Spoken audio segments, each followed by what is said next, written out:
जी नाज़रीन, welcome to programme आज का सब रंग। मैं हूं जावेद काजी और आज कुछ 4-5 मौजू हैं, जितने भी हम कवर कर सके तो हम ज़रूर करेंगे।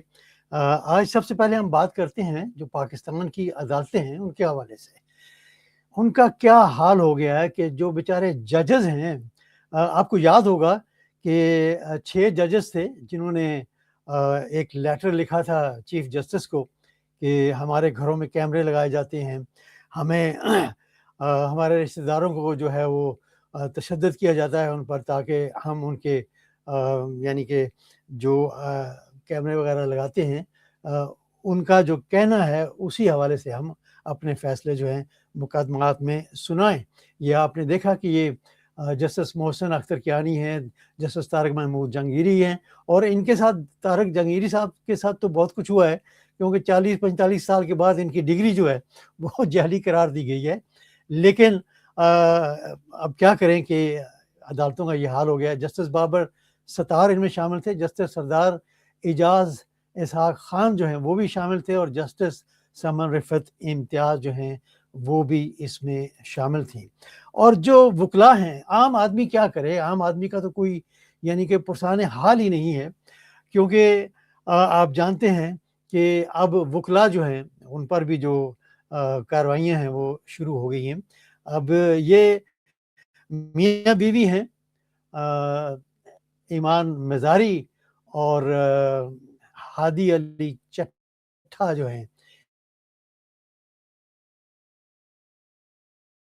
ये दोनों जो हैं गिरफ्तार कर लिए हैं। और बड़ी यानी कि 007 पिक्चर आपने देखी होगी, इस तरह उनकी गिरफ्तारी जो है वो अमल में लाई गई है। तो ये हमारी अदालतों का जो हाल है इस वक्त है। अब हम थोड़ी सी बात करते हैं कि ईरान और अमेरिका के जो हालात हैं, जो इनकी आपस में एक चीज़ बनी हुई है कि वो यानी कि एक दूसरे को डराने की कोशिश कर रहे हैं, लेकिन अमेरिका जो है उसने पूरी तैयारी की हुई है, और उसने तो यहाँ तक किया हुआ है कि अपने जो आर्मी वाले हैं उनसे मीटिंग की है, और दूसरी तरफ ईरान वाले जो हैं वो भी अपनी तैयारी में हैं, उन्होंने भी अपनी जो आर्मी वगैरह है उनसे मीटिंग की हुई है।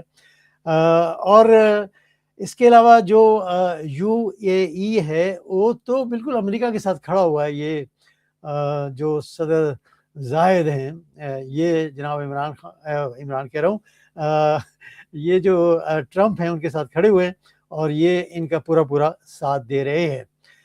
लेकिन अमेरिका ने अपना जो बहरी बेड़ा है वो पहुंचा दिया है, बिल्कुल ईरान के पास पहुंच चुका है, और ये जो बेड़ा है इस पर तो बहुत सारे जहाज़, हवाई जहाज़, असला जो है वो भी मौजूद है। और देख लें आप पिक्चरें इसकी, और इसका जो नाम है वो यूएसएस एब्राहम लिंकन है, और ये भी वहाँ पहुँच चुका है।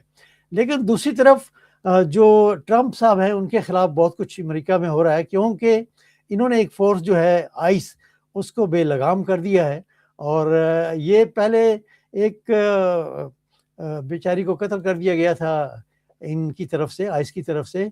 और ये जो हैं रीनी निकोली गुड जो है 37 ईयर ओल्ड है ये, और 3 बच्चों की माँ भी हैं। इनको जो है वो शूट करके मतलब कत्ल कर दिया। और ये दूसरा कत्ल जो है अब रिसेंटली हुआ है, सैटरडे को गालिबन हुआ है, और ये है एक नर्स थे ये, और इनको कत्ल कर दिया गया है, एलेक्स प्रिटी को। लेकिन अब सब जो हैं वो डिफेंड कर रहे हैं ट्रंप को कि जी ये इनके पास मतलब कि असला था, और ये जो हमारी फोर्स है इसको यानी कि तशद्दुद का निशाना बनाना चाहते थे, इनको सबक सिखाना चाहते थे, या जो भी वो अब एक क्या कहते होते हैं, एक बहाना दे रहे हैं इस कत्ल से निकलने के लिए। लेकिन अब जो उन्होंने एक काम और किया है ट्रंप साहब ने कि बोर्ड ऑफ पीस एक बना डाला है, और उसमें बहुत सारे मुल्क जो हैं उन्होंने तो इनकार कर दिया है शामिल होने से, लेकिन हमारा जो पाकिस्तान है उसने जाके साइन कर दिया है, और ये हमारे 3 हुक्मरान जो हैं وہاں پر پہنچے جناب شہباز شریف صاحب اور فیلڈ مارشل صاحب اور اس کے علاوہ جناب بلاول صاحب جو ہیں وہ بھی وہاں پر پہنچے، اور یہ دیکھ لیں کتنا خوش نظر آ رہے ہیں سائن کر کے. لیکن سوال یہ پیدا ہوتا ہے کہ کیا ہماری عوام جو ہے وہ اس چیز کو یعنی کہ قبول کریں گے یا نہیں. لیکن آپ کو یاد ہوگا کہ نومبر میں لاسٹ ایئر نومبر میں ایک بیان آیا تھا آرمی چیف کی طرف سے، اور انہوں نے کہا تھا کہ یہ پاکستان کی فوج اللہ کی فوج ہے، ہمارے سپاہی اللہ کے نام پر لڑتے ہیں. تو سوال تو یہ پیدا ہوتا ہے کہ یہ غزہ میں جا کر اللہ کے نام پر مسلمانوں سے ہی لڑیں گے یا ان کا مشن کیا ہوگا؟ اس پر ہم بات کریں گے. اور اس کے علاوہ جو تیسری چیز جو ہے وہ ہے بورڈ آف پیس، اس کی بھی میں نے بات کر لی ہے. چلیں، ہمارے ساتھ جوائن کیا ہے آل دا وے فرام لنڈن جناب یسر تمنا صاحب نے، ان کو کرتے ہیں جناب السلام علیکم. جی وعلیکم السلام جناب، کیسے مزاج ہے؟ ٹھیک ٹھاک جی، اللہ کا شکر ہے. Welcome to the programme. اور all the way from Lahore وہ کچھ کر رہے ہیں، نظر تو آ رہا ہے. جی اسد قائی صاحب موجود ہے. السلام علیکم سر. جی سر، وعلیکم السلام. یسر بھائی کو السلام. بہت شکریہ. جی بہت شکریہ. جی یسر بھائی، سب سے پہلے تو جو عدالتوں کا حال ہے اس کے حوالے سے میں نے آپ کو بتایا ہے انٹرو میں کہ کیا ہو گیا ہے. آپ کیسے دیکھتے ہیں کہ ہماری عدالتیں ہیں وہ کیسا کام کر رہی ہیں؟ دیکھیے، ہماری عدالتیں کام کہاں کر رہی ہیں، حکم بجا رہی ہیں سرکار کا. جی سرکار جیسا کہتی ہے ویسے وہ کر دیتے ہیں. آج کل میرا خیال ایک صاحب نے جو ہمارے چیف اسلام آباد ہائی کورٹ کے چیف جسٹس رہے، پھر اس کے بعد سپریم کورٹ میں جسٹس رہے، عطا من اللہ صاحب، انہوں نے انگڑائی تو لی ہے. جی. اور ظاہر ہے اب آگے کتنا چلتے ہیں، قدم کتنا بڑھاتے ہیں، کچھ پتہ نہیں ہے. کچھ باتیں انہوں نے کی ہیں، کچھ بات چیت شروع کی ہے، لیکن اس سے پہلے جو اپنے جسٹس منصور علی شاہ تھے انہوں نے مایوس کیا ہے. جی مطلب جب تک جاب کر رہے تھے تب تک بڑی بڑکے مار رہے تھے، اس کے بعد بالکل چپ کر کے بیٹھ گئے اور اس کے بعد اپنا کام شروع کر دیا. بابا، آپ وکیلوں کے بڑے ہیں، آپ کی ذمہ داری بنتی ہے، آپ نے نوکری کر لی ہے سپریم کورٹ کے، آپ چیف جسٹس ہوتے رہ گئے ہیں. صحیح. لیکن اس کے باوجود آپ کی ایک عزت ہے، آپ کا ایک احترام ہے. آپ کو میدان میں آنا چاہیے، آپ کو وہ کام کرنا چاہیے جس کی اس وقت اشد ضرورت ہے پاکستان کو، بجائے اس کے آپ اپنا ایک کام شروع کر رہے ہیں. اور وہ بھی کام وہ ہوگا کہ آپ کا واسطہ گورنمنٹ سے پڑے گا، اور گورنمنٹ سے آپ کا واسطہ کیا پڑے گا یہ اللہ بہتر جانتا ہے. اگر گورنمنٹ آپ کو ہائر کر لے گی تو آپ گورنمنٹ کے فیور کریں گے، اور گورنمنٹ ہائر نہیں کرے گی، دوسرے لوگ کریں گے تو ظاہر ہے دوسرے لوگوں کی. لیکن اس وقت جو پاکستان میں قانون کا جو ہے، جنگل کا قانون ہے، کوئی پوچھنے والا نہیں ہے، کوئی بتانے والا نہیں ہے. اور یہ جو اسلام آباد ہائی کورٹ کے چیف جسٹس ہیں سرفراز ڈوگر صاحب، یہ مجھے لگتا ہے کہ یہ ڈوگر 2 ہو جائیں گے. جس طرح سے وہ عبدالحمید ڈوگر تھے، عبدالحمید ڈوگر 1، اور یہ سرفراز ڈوگر 2 ہو جائیں گے. لیکن اس میں کتنا ٹائم لگے گا اللہ بہتر جانتا ہے. لیکن حالات بہت ناگفتہ بے ہیں، آدمی بات نہیں کر سکتا ہے. آج مطلب آپ نے ویڈیو ساری وہ دیکھی ہوں گی، ساری دنیا میں چل رہی ہیں، جو کہ مطلب جس طرح سے اس لڑکی کو اپنے ایمان مزاری کو جس طرح سے پکڑا گیا ہے، جس طرح سے دھکے دیے گئے ہیں، اٹھا کے گاڑی میں پھینکا گیا ہے، وہ ساری باتیں ہماری مطلب روشن خیالی بھی اس میں نظر آ رہی ہے، اور ہمارا جو دوسروں کا احترام ہے اور انسانی حقوق کا جو ہمارا جو ریکارڈ ہے وہ سارا اس میں نظر آ رہا ہے. مجھے سمجھ نہیں آتے کہ پاکستان میں ذرا سا کچھ ہو جاتا تھا کسی صحافی کے ساتھ یا کسی قانون دان کے ساتھ تو ساری دنیا میں ڈنڈورا پیٹ دیا جاتا تھا. ہمارے اپنے لوگ، یہاں کے لوگ، پاکستان کے صحافی اور پاکستان کے جو قانون دان ہوتے تھے وہ بالکل دہائی دیتے تھے. لیکن اس دفعہ دیکھ لیجئے کچھ نہیں ہوا.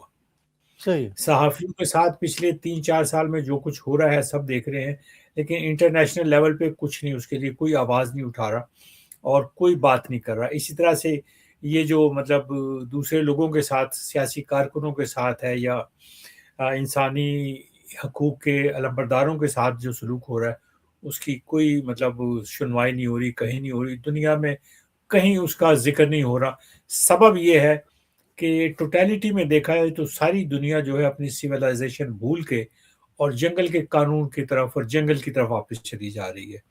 صحیح ہے. جس کی لاٹھی ہے اسی کی بھینس ہے. آپ امریکہ سے لے کے انڈیا اور انڈیا سے لے کے پاکستان تک دیکھ لیجئے, جس کی لاٹھی ہے اسی کی بھینس ہے. کوئی دوسرے کی بات, کوئی جو جمہوریت کسی زمانے میں ہوتی تھی, جو ڈیموکریسی ہوتی تھی, جو قانون کا بول بالا ہوتا تھا, یہ ساری چیزیں جو ہے نا کل کی, گزرے ہوئے کل کی باتیں لگتی ہیں.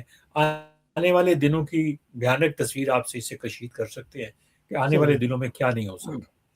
ٹھیک ہے جی. اسد بھائی, آپ سے سوال ہے کہ ہادی چٹھا اور ان کی بیگم جو ہیں ان کو گرفتار کر لیا گیا ہے, لیکن جو سرفراز ڈوگر صاحب ہیں انہوں نے کہا ہے, ایک وکیل صاحب پیش ہوئے ہیں ان کے بہاف, تو انہوں نے پوچھا کہ یہ کون وکیل جو ہیں گرفتار ہوئے ہیں, تو انہوں نے کہا میں تو ان کو جانتا بھی نہیں. تو اس کا مطلب ہے جب ان کے پاس ان کا کیس آئے گا تو پھر بڑی مشکل میں وہ بھی ہوں گے. آپ کیا کہتے ہیں؟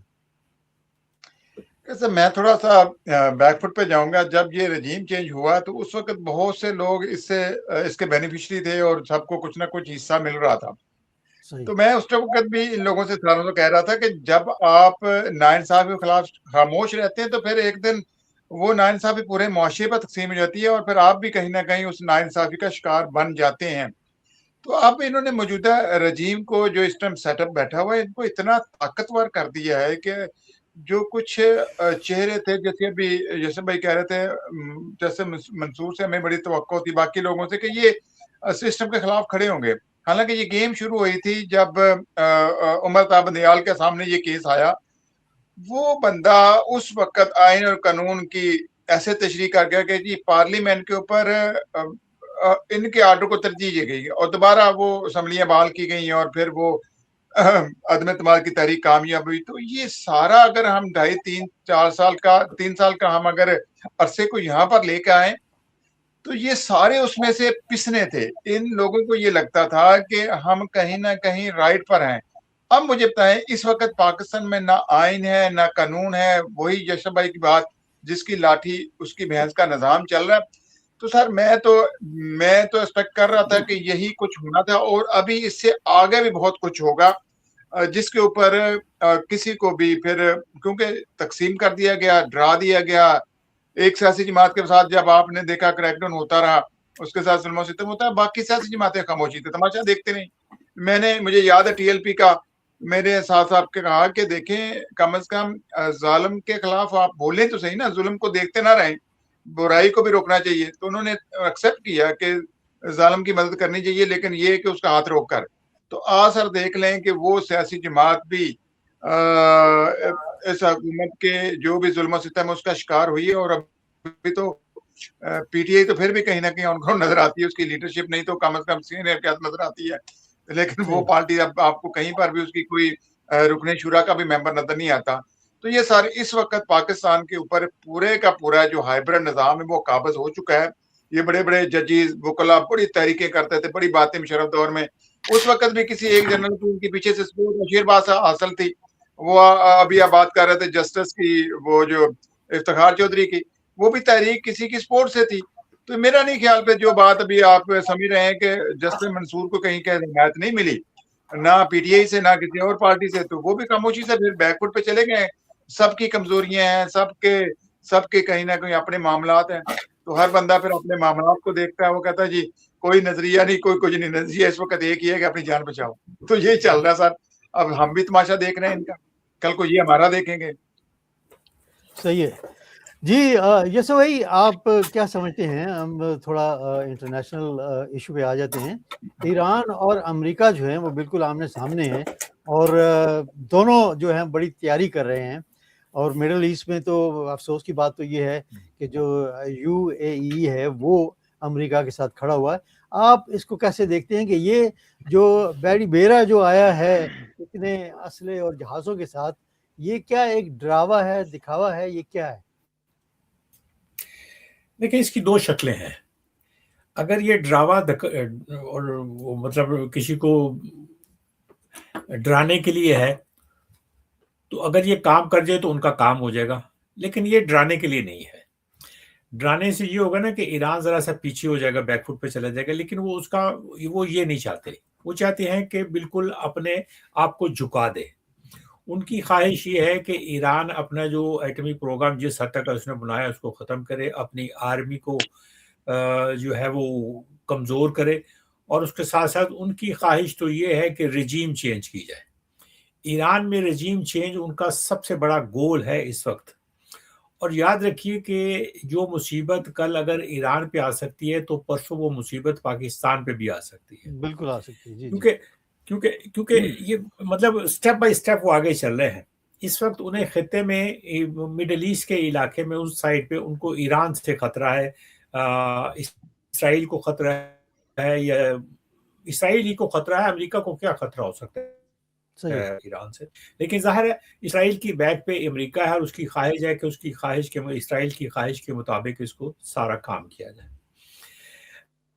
ये काम होना है क्योंकि ज़ाहिर ईरान ने अपने कदम पीछे नहीं हटाने, रेजिम चेंज के लिए वहाँ पे अच्छा खासा मसला पैदा हो जाएगा, और वहाँ ज़ाहिर है वो भी डिटरमिन्ड लोग हैं, नज़रियाती लोग हैं, वो मतलब एक आध कदम तो पीछे होने को तैयार हो सकते हैं, लेकिन बिल्कुल झुकने को तैयार नहीं होंगे ये, और उसका नतीजा अल्टीमेटली ये निकलेगा कि वो वहाँ पे वो इंटरफेरेंस करेंगे। वो खुद करते हैं, इसराइल से कराते हैं, या किसी और मिडिल ईस्ट के किसी मुल्क को तैयार करते हैं उसके लिए, ये अभी देखना बाकी है। लेकिन ये एक खतरनाक खेल, जैसा मैंने पहले कहा कि जंगल के कानून की तरफ हम लोग वापस जा रहे हैं। हमने जो 20वीं सदी तक जो हमने सिविलाइजेशन सीखी थी 2000 सालों में, वो मतलब इन 25 सालों में हमने तलिया मेट कर दिया है, उसको लपेट के रख दिया है, और अब हम दोबारा उसी की तरफ जा रहे हैं कि जिसके हाथ में लाठी है, जिसके पास बंदूक है, वही जोरावर है, और उसी की बात सुनी जाएगी, उसी की बात मानी जाएगी। पाकिस्तान को उन्होंने शामिल कर लिया है। आप देख लीजिए कि पाकिस्तान की जो कमज़ोर पॉलिसी है सिफारती, उसका नतीजा है कि आप उसकी $1 बिलियन देने के बाद आप उसकी ले रहे हैं रुकनीत। जी, वहाँ जी। पे 50-55 मुल्क मेरा ख्याल शामिल हो चुके हैं, और ये पैसे, और ज़ाहिर है ये पैसे जमा होंगे, कहाँ इस्तेमाल होंगे कोई नहीं जानता। इस वजह से ये बड़े सोचने समझने का वक़्त था। अभी परसों कल ही मैं देख रहा था किसी सेनेटर का कि इमरान खान, उन्होंने कहा है कि इमरान खान हमारे लिए बहुत बड़ा मसला था, और हमें ये करना ही इसीलिए पड़ा है सारा इमरान खान के खिलाफ कि हमारे रास्ते की रुकावट ना कोई हो। क्योंकि एक ताकतवर आदमी, एक बहादुर आदमी जो है, दूसरे बहादुरों के जज्बात को जगा सकता है, दूसरों के लिए मिसाल बन सकता है, लेकिन बुज़दिल आदमी किसी के लिए मिसाल नहीं बन सकता। आप झुकते चले जाएँ, मज़ीद बुज़दिल बनते चले जाएँ, वो आपके सवार होते चले जाएँगे। आजकल जो हालात हैं, वो यही हैं कि आप खड़े नहीं हो सकते किसी के सामने। खुशनुदगी के लिए आप देख लीजिए, कभी कंधे पे थपकी लेते हैं, कभी कमर पे थपकी लेते हैं, कभी हाथ चूमने की गुंजाइश रह गई है, बाकी सब कुछ हो गया। सही है। जी, असद भाई, आप क्या समझते हैं कि अमेरिका ये तो सब कुछ कर रहा है, उसके साथ-साथ अमेरिका में ट्रम्प के खिलाफ बहुत मुज़ाहरे हो रहे हैं, और ये जो 2 कत्ल हो गए हैं आइस के हाथों, उस हवाले से एक तो ये औरत जो है, ये खातून, और ये जो एक 37 ईयर ओल्ड नर्स था, ये इसको भी कत्ल कर दिया सैटरडे, और इसके हवाले से भी बहुत एहतजाज जो है वो अमेरिका में हो रहे हैं। तो आपका क्या ख्याल है, इस सब कुछ करने के बावजूद अमेरिका में ट्रम्प जो है उसके हालात खराब हो रहे हैं? देखिए कायद साहब, पहले तो मैं जो सवाल आपने पहले किया था, यूसुफ भाई भी जो बात कर रहे थे, मैं थोड़ा-सा उसको आगे बढ़ाऊँगा। देखिए, मैं अभी तक नोट मैंने किया है कि ईरान के ऊपर जितने भी इस वक़्त इस्राइल और अमेरिका ने मिलकर वार किए हैं, उसका उन्होंने तोड़ किया, और उसका जवाब भी दिया है, मतलब कार्रवाई करके, और उसका जवाबी वार जो है वो कामयाब भी रहा है। तो एक तो ये है कि अगर उनका सुप्रीम लीडर जिंदा है तो फिर ईरान खुलकर फाइट भी करेगा और कमबैक भी करेगा। हालांकि याद है पिछले अटैक में बड़ी हैवी स्ट्राइक की गई, और आर्मी चीफ से लेकर जब आप सीनियर क़यादत को उड़ा देते हैं, तो उसके बाद भी अगर आप वापस उसी स्पीड से जवाबी वार करते हैं, तो इसका मतलब है कि आपके पास ये कैपेसिटी है, अहलियत है। अब भी मैं दावे से कह सकता हूं कि ईरान को रशिया नहीं तो कम से कम चाइना दोनों की टेक्नोलॉजी की सपोर्ट हासिल है, क्योंकि इनको पता है कि अगर वो वक्ती तौर पर, देखें हम पाकिस्तानी तो नहीं सोच रहे, लेकिन उनको पता है कि अगर ईरान बैठकर इसराइल के खिलाफ यमन से शाम से बाकी मुल्क से प्रॉक्सी लड़ रहा था, तो वो इसराइल को ईरान तक पहुंचने से रोक रहे थे। अब जब वो प्रॉक्सीज खत्म हो गई हैं तो अब शिकार डायरेक्टली ईरान बन गया है। अब ईरान के ऊपर अटैक डायरेक्टली हो जाता है तो ईरान के बाद अब अगला मुल्क कौन सा होगा? आप एटमी ताकत हैं, जो अभी जैसे भाई कह रहे थे कि आप भी उस लिस्ट में शामिल हैं। इसराइल ने कभी भी हमें ना हमने उनको दिल से तस्लीम किया, ना उन्होंने हमें दिल से तस्लीम किया। हाँ, हमारे हुक्मरानों से उनसे मफादात हैं क्योंकि इनको अपने इक़्तिदार से गरज है, मुल्क और कौम से तो उनको कोई गरज नहीं है। तो मैं दावे से कह सकता हूँ सर, इस वक्त तक अगर ईरान खुलकर अपना दिफा कर लेता है और कहीं ना कहीं अटैक भी कर लेता है, क्योंकि बैरी बेड़े के ऊपर और बाकी जगह पे अटैक करना बड़ा आसान है। इसराइल का उनसे एक दफा जो झड़प हुई उसमें इसराइल का ज्यादा नुकसान हुआ है।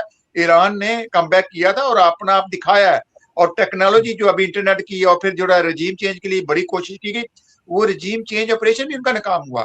फिर उसके बाद जितने ऑन ग्राउंड उनके प्यादे थे, उनकी जितनी खुफिया एजेंसी थी, जितने उनके कारिंदे थे, वो सारे पकड़े गए। तो बड़ी तैयारी करके बैठा हुआ अमेरिका तो एहतजाज करवाने के बाद तो जब फ्लॉप नाकाम हुआ तो वो तो फौरी अटैक करने जा रहा था, लेकिन वो उसको बैकफुट पे जाना पड़ा।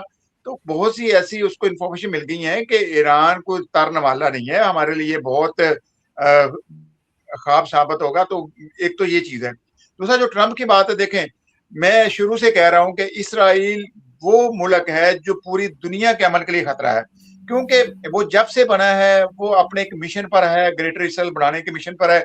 वो अपना नुकसान तो करता ही करता है, लेकिन अपने हमसायों को भी वो आराम से नहीं बैठने देगा। तो अब आप देख लें, यूं जो उनके साथ मिलते जाएंगे, जो उनके सामने सजदा रेज होते जाएंगे, वो उनके दोस्त बनते जाएंगे। उनको कहीं ना कहीं छूट मिल जाएगी।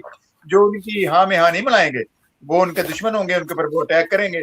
तो अब ये है कि अमेरिका को ये कंट्रोल कर रहे थे। अब ट्रंप तो मेरा ख्याल है अब इसराइली एजेंट बन चुका है और वो इन्हीं की पॉलिसी पे चल रहा है। हालांकि वोट वो अपनी आवाम से लेकर आया, वो इसराइल का तहफ़्फ़ुज़ कर रहा है, और इसराइल जो चाह रहा है वो अपनी उंगलियों पे ट्रंप को नचा रहा है। तो आप इसके घर में अगर आग लगती है, एहतजाज होता है, तो प्रेशर तो आएगा। प्रेशर तो और भी बहुत से हैं, लेकिन वो हट कर अमन का दाई, नोबल इनाम के लिए वो जी मैं हकदार हूँ, पीस इनाम की। तो ऐसी बहुत सी चीजें हैं जो इस बंदे के जो किरदार को ना वैसे ही दोगला शो कर रही हैं। और ये बंदा जो है कहीं ना कहीं मुझे जो लग रहा है अब वहां से अंडर प्रेशर तो हो चुका है, लेकिन अवाम को अभी निकल कर अमेरिकन ने अगर खुलकर एहतजाज किया तो शायद वो पॉलिसी को रिवर्स करे, अदरवाइज वो अपने प्लान पर अभी तक तो कामयाब हो रहा है। अच्छा असद भाई, वो जो बोर्ड ऑफ पीस बना है उसमें जो पाकिस्तान शामिल हो गया है, उसके हवाले से आप क्या समझते हैं कि हमारी जो आवाम है वो इस चीज़ को कबूल करेगी? सर मैं कल यही बात कर रहा था एक प्रोग्राम में कि देखें उनकी बड़ी वर्किंग थी। पहले अभी बात आप कर रहे थे कि इमरान खान के मुतल्लिक, अभी तो लोगों को वाज़ेह होगा ना कि यही एक बंदा है जो पाकिस्तान में अगर इक़्तिदार में रहता है तो हमें खुलकर खेलने का मौका नहीं देगा और ये मुखालफत करेगा। और अरब हमारे में तो कोई ऐसी लीडरशिप है नहीं, तभी तो हमने उस वक्त वो OIC के 2 इजलास बुला लिए, बाकिया रशिया से भी ताल्लुक कायम कर लिए। अब मैं ये कह रहा था कि इनको लगता था कि एक ही सियासी जमात है जो मजहबी सियासी जमात जो नजरियाती है, जो सिर्फ फलस्तीन की बात करती है और वो अक्सा मस्जिद की बात करती हैं, और वो धरना लेके, एहतजाज लेके, मार्च लेके इस्लामाबाद की तरफ जा रहे थे। उस सियासी जमात को जिस तरह कुचला गया और जिस तरह उनके ऊपर गोलियां बरसाई गई, अब मुझे बिल्कुल इनको भी उम्मीद थी कि इसके अलावा और कोई पार्टी निकलेगी भी नहीं। अब वो पार्टी तो अंडरग्राउंड हो चुकी है। तो इसलिए सर ये जो अमन मुआहदा, ये तो दुनिया के लिए ढकोसला है, दिखावा है। असल में तो इसराइल की ताकत को तस्लीम करना है। जो भी वहां जाएंगे, हमारे तो पासपोर्ट पे लिखा हुआ है कि हम इसराइल को तस्लीम नहीं करते और ये इसराइल के जाने के लिए ये कारामद नहीं है। तो अब किस बुनियाद पर ये उसमें जाएंगे और फिर किसकी नौकरी करेंगे, किससे तनख्वाहें लेंगे और किसका ऑर्डर वो बे करेंगे? वहां जाकर ये यहाँ से ऑर्डर लेंगे, कभी हो सकता है। तो जिनके आपने ताबे होकर अमेरिकी को ताबे कर लें, वो अमेरिकी इसराइलियों के ताबे होकर चल रहे हैं और उनके ऑर्डर मान रहे हैं। तो सर ये मेरा सारे ही मुआहदा जो है वो हमारी तो समझ से बाहर है।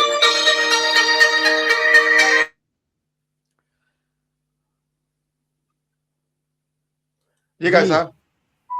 जी बहुत शुक्रिया। कोई बात नहीं, हो जाता है ऐसे लाइव प्रोग्राम में, नो प्रॉब्लम।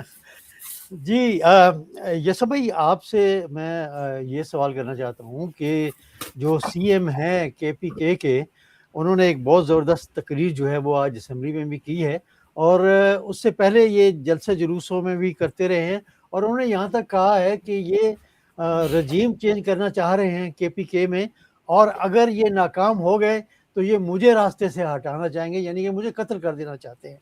تو اس پر انہوں نے کچھ اسمبلی میں جو آج تقریر کی ہے وہ 2 منٹ کی جھلکیاں جو ہیں وہ میں آپ کے سامنے پیش کرتا ہوں۔ لیکن بدقسمتی سے جب ہمارے گھروں تک پہنچ گئے اور بندوق کی نوک پر رات کو ہم سے کھانا کھاتے تھے، تو صبح یہ لوگ ہمارے گھروں تک پہنچ جاتے تھے کہ تم نے کھانا کیوں کھلایا۔ اگر ہمارے پختون جن سے بندوق کی نوک پر ایک سائٹ پر جو لوگ کھانا زبردستی لیتے تھے نہ کھلاتے تو وہ مار دیتے، جب کھانا کھلاتے تھے تو صبح جو ہے ہمارے آرمڈ فورسز کے سیکیورٹی فورسز کے لوگ پہنچ جاتے کہ تم نے کھانا کیوں کھلایا۔ نہیں کھلاتے تو وہ مارتے ہیں، کھلاتے ہیں تو یہ مارتے ہیں۔ جی، ایک طرف تو یہ ہے کہ انہوں نے کہا کہ ہمارے پاس وہ آئے، انہوں نے اس سے پہلے یہ کہا تھا کہ ہم ان کو کہتے رہے ہیں کہ وہ آ رہے ہیں دہشت گرد، لیکن انہوں نے کہا کہ یہ مذاق کر رہے ہیں اور یہ ویسی پروپیگنڈا کر رہے ہیں، لیکن جب آ گئے تو اس کے بعد یہ حالات بنے۔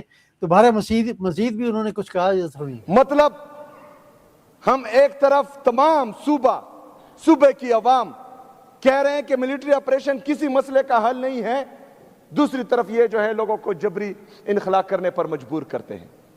اچھا، اس وقت مجبور کرتے ہیں جب برف باری ہو رہی ہے۔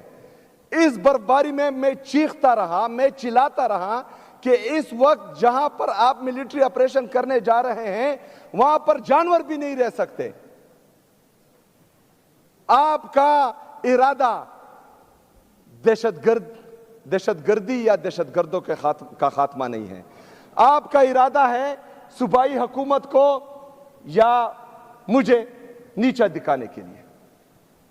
لیکن ایک پلان یہ بناتے ہیں اور ایک پلان میرے رب کا ہے، اور بہترین پلان جو ہے وہ میرے رب کا ہوتا ہے۔ جی، آپ نے سنا یہ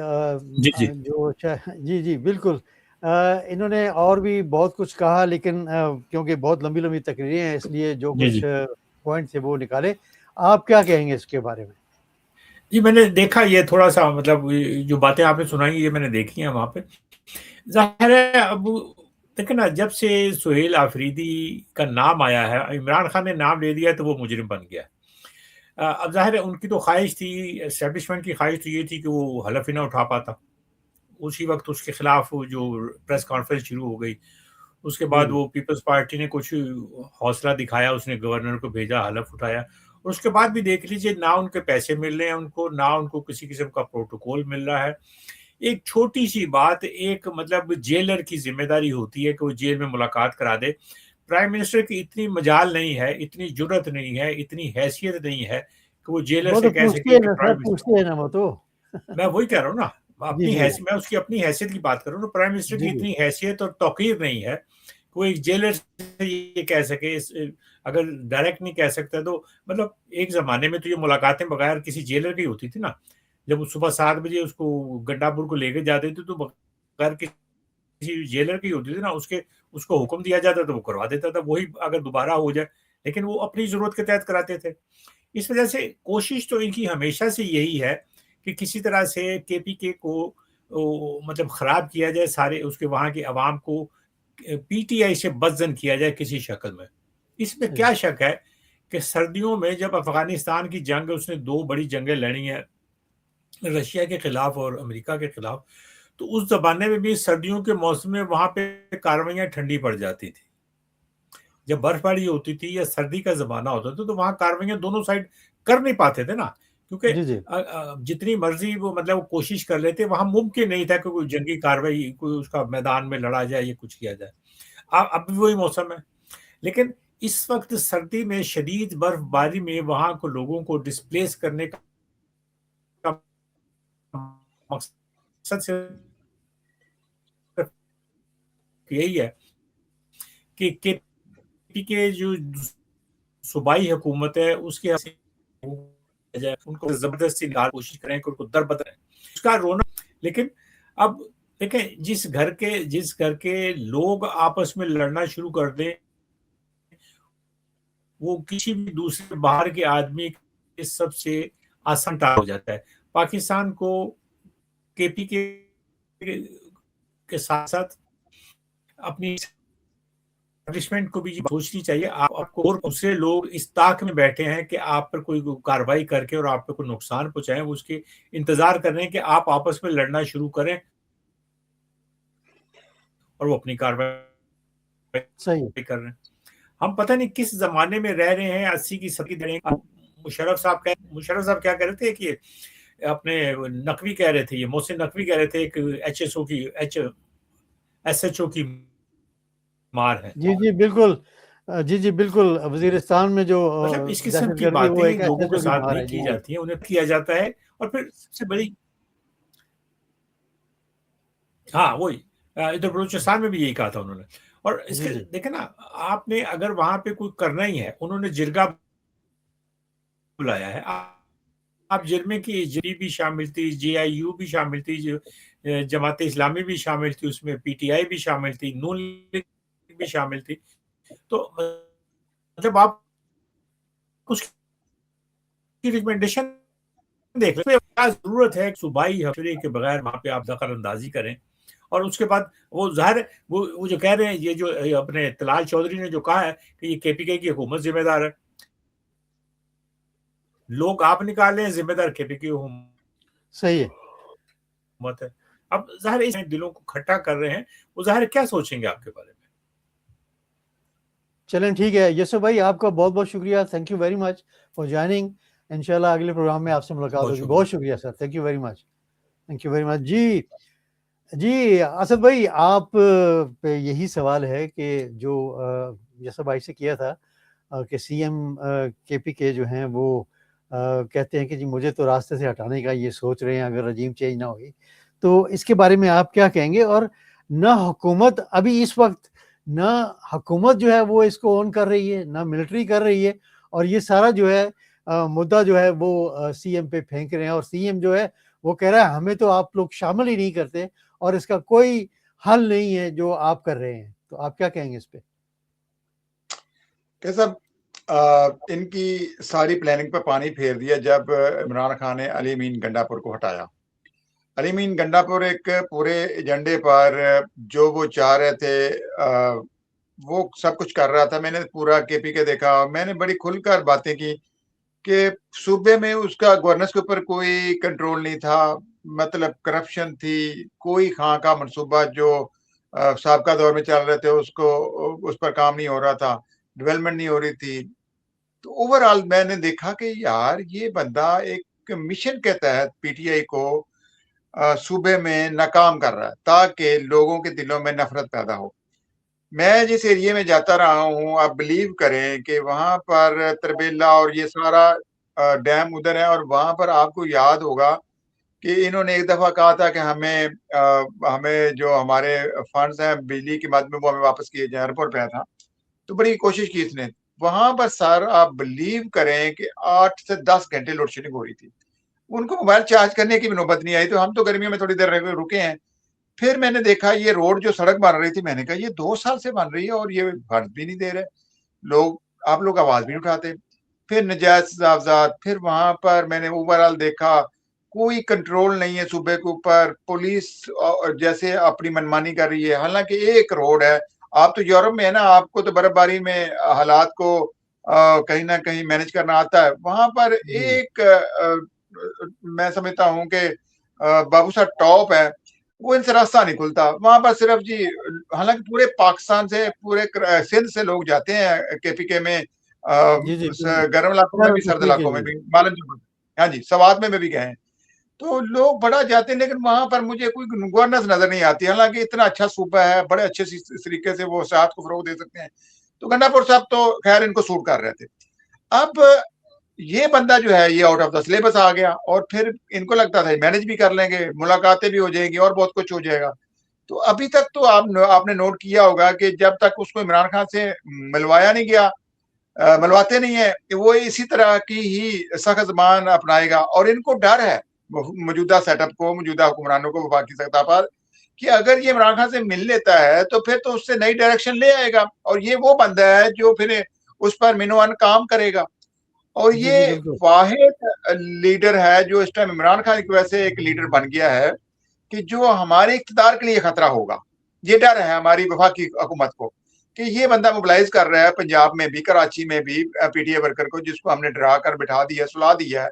اب وہ کہیں نہ کہیں اگر ایکٹیو ہو گیا اور یہ بندہ گنڈا پور کی طرح ایک بڑا لشکر لے کر دوبارہ اسلام آباد پر چڑھ دوڑا یا اڈیالہ جیل پر چڑھ دوڑا, تو پھر اتنی بڑی تعداد میں ہم پھر اٹیک نہیں کر سکیں گے, کیونکہ گنڈا پور تو اپنے مظاہرین کو نہتا چھوڑ گیا.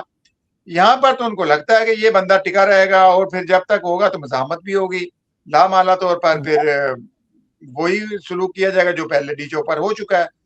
تو یہ اب ان سے سنبھالا نہیں جائے گا. تو کہ صاحب یہ چیزیں اب ان کو ایکسیپٹ نہیں ہے, تو اسی وجہ سے رجیم چینج کرنے کی کوشش کی جا رہی ہے. مجھے نہیں لگتا اب, چونکہ جس قد کاٹ کا وہ اب وزیر اعلیٰ بن گیا ہے, اس کی پاپولیرٹی, اس کی جو پالیسیز ہیں, اس کی جو لگن ہے, یا خان سے جو اس کی محبت ہے, میرا جہاں تک لگتا ہے وہ ابھی تک تو کامیاب ہو رہا ہے. جتنا کھل کے وہ بول رہا ہے, اور اس کے کولوفیر میں تضاد نہیں ہے. گنڈا پور کے کولوفیر میں تضاد تھا, بڑھ کے مارتا تھا لیکن آن گراؤنڈ کچھ نہیں تھا. یہ بڑھ کے بھی مارتا ہے اور کر کے بھی دکھاتا ہے. تو یہ پھر اسٹیبلشمنٹ کے لیے اور وفاقی حکومت کے لیے بڑا الارمنگ ہے, اور وہ اس کے اوپر پھر کہیں نہ کہیں آپ کو بھی پتا ہونا چاہیے کہ کون اپنے اقتدار میں کسی کو شراکت دیتا ہے. حالانکہ ریاست میں ریاست تو چلتی رہتی ہے, لیکن وہ کمپرومائز کر کے چلتی ہے. تو یہاں ایک صوبہ ہے پورا, اور صوبہ ایک پورا ملک ہوتا ہے, پورا ایک ریاست ٹائپ ہے, تو اس کا کنٹرول تو خیر اسی کے پاس ہے. اب جو اس نے بیانات دیے ہیں کہ اب سب کو ریٹرن ہوگا, زبانی کلامی نہیں ہوگا, تو یہ ساری چیزیں اب وفاقی حکومت کو نہیں ہے. سر صحیح. جی اسد بھائی بہت بہت شکریہ آپ کا, تھینک یو ویری مچ. آپ عمرے سے واپس آنے کے بعد میرا پہلی بار آئے ہیں پروگرام میں, اور ماشاءاللہ روب جو ہے عمرے کا چڑھ گیا آپ پر. Thank you very much, so kind of you, بہت شکریہ. انشاءاللہ آئندہ بھی آپ پروگرام میں آتے رہیں گے, اور ہمارے بہت سارے ساتھی جو ہیں, جو ہمارے کولیگز ہیں, وہ بڑے مصیبتوں میں پھنسے ہوئے ہیں. سب کو مس کر رہا ہوں کہ چودھری افتخار صاحب ہوتے ہیں تو ایک اور لمبی ڈسکشن ہوتی ہے ہماری. جی بالکل ایسے ہی ہے, بالکل ایسے ہی ہے. ہم سب ان کو مس کر رہے ہیں. اللہ تعالیٰ ان کو خیریت سے رکھے. تو انشاءاللہ دوسرے پروگرام میں آپ سے ملاقات ہوگی. بہت شکریہ آپ سے, تھینک یو ویری مچ. چلیں جی, ہم چاہتے ہیں کہ وہ سامنے آئیں, اور جہاں پہ بھی ہیں ہم کہتے ہیں ہم کے دعا گو ہیں. دعا گو ہے, بالکل دعا گو ہے. بہت شکریہ آپ کا, تھینک یو ویری مچ. اللہ حافظ. جی یہی تھا آج کا سب رنگ. اور آج ہمارے مین جو ہوتے ہیں پارٹیسپینٹ جناب افتخار چودھری صاحب, وہ ہمارے ساتھ موجود نہیں تھے. کوئی ایسی وجہ ہے کہ وہ نہیں آ سکے. انشاءاللہ ان سے جلد ملاقات ہوگی, اور دعا کرتے ہیں جیسے اسد قائی صاحب کہہ رہے تھے کہ اللہ تعالیٰ ان کو خیریت سے رکھے, اور واپس جو ہے وہ بہت جلد ہمارے ساتھ جو ہے وہ پروگرام میں شامل ہوں. انشاءاللہ اگلے دوسرے پروگرام میں آپ سے دوبارہ ملاقات ہوگی. اس وقت تک اجازت دیجیے گا. اللہ حافظ.